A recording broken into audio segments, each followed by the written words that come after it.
In this video, I'll be showing you my usual process for texturing my artwork and giving it that vintage analog printed look.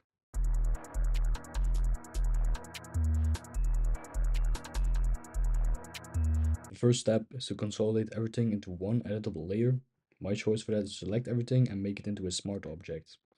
Make sure to keep a copy of the original and lock it in case you want to go back and change something. And then also make a separate layer all the way at the bottom with the same background color as your design. And now I use a displacement map. So if you go up into filter, then distort, then displace, you can use these. The larger the number, the larger the effect, of course, and make sure you have repeat edges. You can use any PSD as a displacement map, but I recommend using stuff like paper textures, photocopy textures that you can find online, and you can make them yourself by just putting a texture in a Photoshop file and saving it as a PSD. So as you can see, if you make the number very large, you get a very strong effect. So try to keep it very subtle, keep the number small, and just give it that analog printed feel. Nudge it back to match your grid because, well, displacement maps displace your stuff. So now I like to add a tiny bit of blur. My personal choice is Gaussian blur, so go up to filter, blur, and then Gaussian blur, and set it to a very small amount. This depends on your document size, but I like to set it to 0.5. And then this just kind of softens up the edges, make sure you don't have any rough, very hard edges, so it looks more realistic. And then this is optional, but I personally don't really like to use straight up black and white.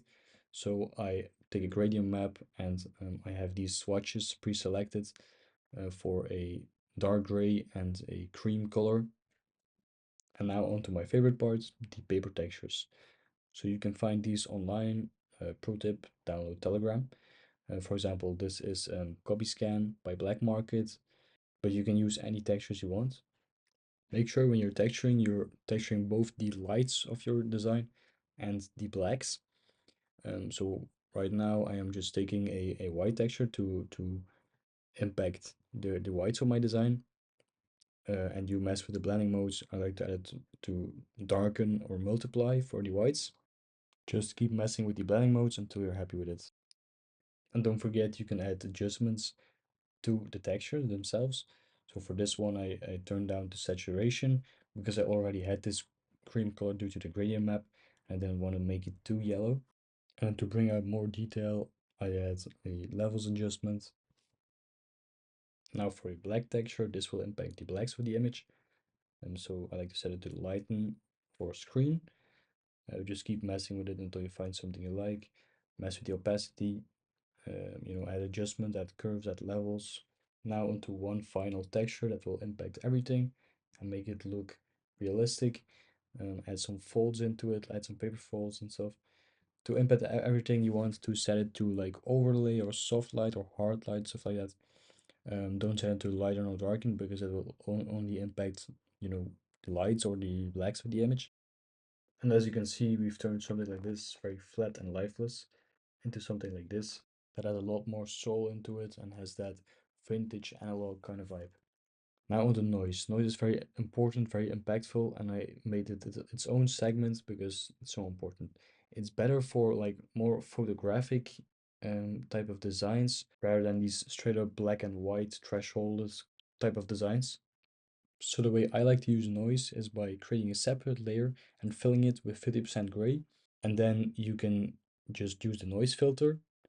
You can choose between uniform and Gaussian and monochromatic or monochromatic, but this one isn't very good.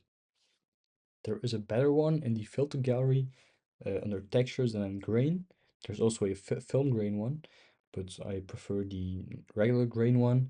And then you have a lot of different options of how you want the film grain to look, but you only have the intensity and contrast sliders. And then if you want very big grain, you can use the point lights under filters and use just the smallest setting. And this gives you very large grains, which is good for some use cases. And there's another very good one under the fill blur. So you can just go to noise and then you have a lot of different sliders like amount, size, roughness, color, and highlights. This is very detailed and you can customize this grain a lot. But the one I use the most is under the camera raw filter. It's about the same as the fill blur, grain, except you have a little bit less options, but I use this one more because it's ease of use and it just looks very good.